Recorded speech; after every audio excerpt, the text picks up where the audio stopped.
नमस्कार छात्रों, स्वागत है आपका आप ही की संस्कृत कक्षा संस्कृत विद सीके में। हम पढ़ रहे हैं कक्षा 9वीं का संस्कृत और 9वां पाठ के अंतर्गत हमने भाग 1 में श्लोक क्रमांक 1 से श्लोक क्रमांक 5 तक कंप्लीट कर लिया था। अब आगे देखेंगे श्लोक क्रमांक 6वां से 9वां तक। तो चलिए प्रारंभ करते हैं। द्वेष्योऽपि सम्मतः शिष्टस्तस्यार्थस्य यथौषधं त्याज्यो दुष्ट प्रियोऽप्यासीत् अंगुलियोर्गच्छता। चलिए आगे देखते हैं श्लोक क्रमांक 6 जो है शब्दार्थ देखेंगे। पहले द्वेष्यः द्वेषो अपि अर्थात संधि विच्छेद करेंगे तो हो जाएगा द्वेष्यः धन अपि, ये हो जाएगा आपका उत्व विसर्ग संधि।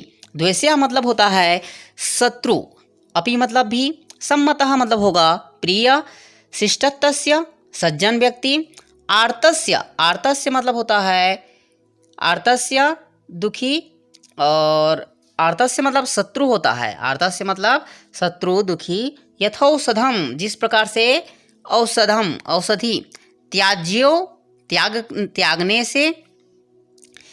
से, दुष्टः दुष्ट व्यक्ति, प्रियो अपि धन आसीत् अंगुली उर्गच्छता।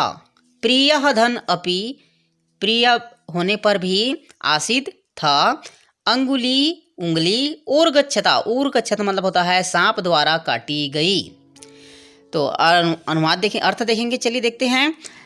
द्वेष्यो अपि सम्मतः अर्थात राजा दिलीप को शत्रु होते हुए भी सज्जन पुरुष, शिष्टास्तस्य यथौषधम, शिष्टास्तस्य सज्जन पुरुष जो है उनके शत्रु होते हुए भी ऐसे प्रिय थे, ऐसे सम्मतः ऐसे प्रिय थे जैसे रोगी को, आर्तस्य मतलब होगा यहाँ पर रोगी, आर्तस्य मतलब क्या होगा यहाँ पर रोगी होगा, जिस प्रकार से रोगी को औषधि प्रिय होती है, मतलब चाहे कड़वी हो चाहे कैसी भी हो, रोगी को जो है क्या करना रहता है, जल्दी स्वस्थ रहना रहता है, इसीलिए उसे कड़वी औषधि भी ग्रहण करना पड़ता है।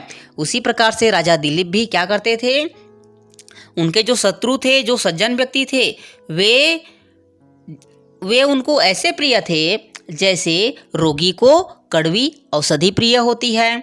और त्याज्यो दुष्टः प्रियो अप्यासीत्, और उनके जो प्रियजन थे वे दुष्ट होने पर भी ऐसे त्यागने योग्य थे जैसे सांप के द्वारा काटी गई उंगली होती है। सांप यदि जो जहरीला सांप होता है, जो एकदम भयंकर होता है सांप, तो उसके द्वारा यदि उंगली को काट ली जाती है तो वो जो उंगली है वो गलने लगता है। जब उंगली को पूरी तरह से वहाँ जहाँ से गल रहा है वहाँ से नहीं काटेंगे तो पूरे शरीर में जो है गलन हो जाएगा, पूरे शरीर जो है गल करके भस्म हो जाएगा।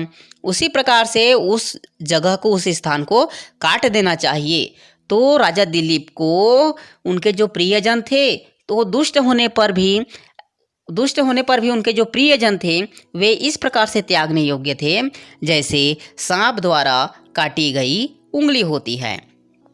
शत्रु होने पर भी सज्जन पुरुष राजा दिलीप को ऐसे प्रिय थे जैसे रोगी को कड़वी औषधि प्रिय होती है। और प्रियजन होने पर भी दुष्ट पुरुष जो है, या दुष्ट होने पर भी उनके प्रियजन ऐसे त्यागने योग्य थे जैसे सांप द्वारा काटी गई उंगली होती है। अगला देखेंगे श्लोक 7वां। तस्य दाक्षिण्यरूढेन नाम्ना मगधवंशजा पत्नी सुदक्षिणेत्यासीत् अध्वरस्यैव दक्षिणा। तस्य दाक्षिण्यरूढेन शब्दार्थ देखेंगे। दाक्षिण्य रूढ़ेन, तस्य मतलब उनके, दाक्षिण्य रूढ़ेन दान देने आदि के गुणों के कारण, नामना नाम से, मगध वंशजा मगध वंश में उत्पन्न होने वाली, पत्नी उनकी जो पत्नी है, सुदक्षिणा आसीद थी, अध्वरस्य मतलब होता है यज्ञ की दक्षिणा, अर्थात यज्ञ की पत्नी दक्षिणा। अर्थ देखेंगे इसका कि तस्य दाक्षिण्य रूढ़ेन नामना, दान देने आदि गुणों के कारण से प्रसिद्ध और मगध वंश में उत्पन्न, दान इत्यादि देने के कारण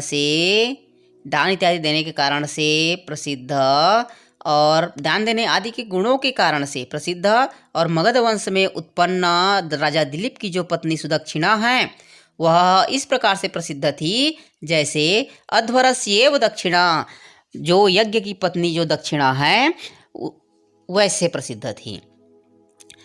तस्य दाक्षिण्य रूढ़ेन नामना मगध वंशजा, अर्थात दान देने इत्यादि गुणों के कारण और मगध वंश में उत्पन्न होने के कारण से राजा दिलीप की जो पत्नी सुदक्षिणा थी वह ऐसे प्रसिद्ध थी जैसे अध्वरस्य एव दक्षिणा, अर्थात जो यज्ञ की पत्नी दक्षिणा होती है वह प्रसिद्ध थी वैसे ही वो भी प्रसिद्ध थी। 8वां देखेंगे कि अथाभ्यर्चं विधातारं प्रयतो पुत्रकाम्यया तौ दम्पतिवसिष्ठस्य गुरोर्जगमतुराश्रमम्।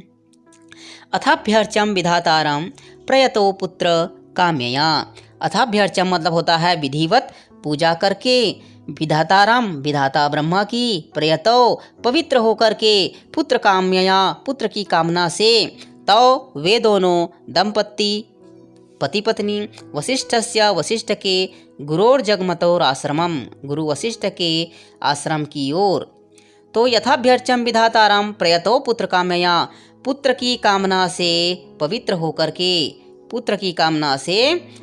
होकर के वे दोनों जो पति पत्नी हैं विधिवत ब्रह्मा जी की पूजन करके वे दोनों पति पत्नी गुरु वशिष्ठ के आश्रम की ओर चलने लगे। पुत्र की कामना प्रयतो पुत्र काम्यया पुत्र की कामना से पवित्र होकर के, अथाभ्यर्चम विधाताराम विधिवत ब्रह्मा जी की पूजा करके, तव दंपत्ति वे दोनों पति पत्नी गुरु वशिष्ठ के आश्रम की ओर चलने लगे। अंतिम श्लोक 9वां। हयंगवीनं मादाय घोषवृद्धानुपस्थितां नामधेयानि पृच्छन्तो वन्यानां मार्गसाखीनां। हयंगवीनम मतलब होता है मक्खन, आदाय मतलब होगा ले करके, घोष वृद्ध ग्वालों से, उपस्थित, नामधेयानि नामों को, पृच्छन्तौ पूछते हुए, वन्यानाम वन मार्ग के, साखी नाम वृक्षों के। अर्थ देखेंगे। हयंगवीनम आदाय गुरु वशिष्ठ जी के लिए भेंट स्वरूप मक्खन लेकर के वे दोनों मार्ग में उपस्थित वृद्ध ग्वालों से, जो जहाँ पर गुरु जी का आश्रम था वहाँ पर रथ से जा रहे थे, और मार्ग में उपस्थित जो वृक्ष ग्वाले थे जो गाय चरा रहे थे, पशुचारण कर रहे थे, उनको मार्ग में उपस्थित जो वृक्ष हैं उनके नाम पूछते हुए आश्रम की ओर वे दोनों जा रहे हैं। ठीक है। हयंगवीनाम आदाय घोष वृद्धान उपस्थितान, गुरु वशिष्ठ जी के लिए भेंट स्वरूप मक्खन लेकर के वे दोनों मार्ग में उपस्थित वृद्ध ग्वालों से क्या कर रहे थे, क्या पूछ रहे थे? वन मार्ग के वृक्षों के नाम पूछते हुए आश्रम की ओर जा रहे थे। इस प्रकार से यह जो है आपका प्रथम से लेकर के 9वीं तक जो श्लोक है ये संपन्न हुआ। आगे इसके अभ्यास देखने के लिए आगे भाग जरूर देखिएगा, ताकि आपको अभ्यास प्रश्न अच्छी तरह से समझ में आ जाए। और चैनल को सब्सक्राइब नहीं किए हैं तो सब्सक्राइब कर लीजिए, लाइक कीजिए, दोस्तों के साथ शेयर कीजिए। धन्यवाद।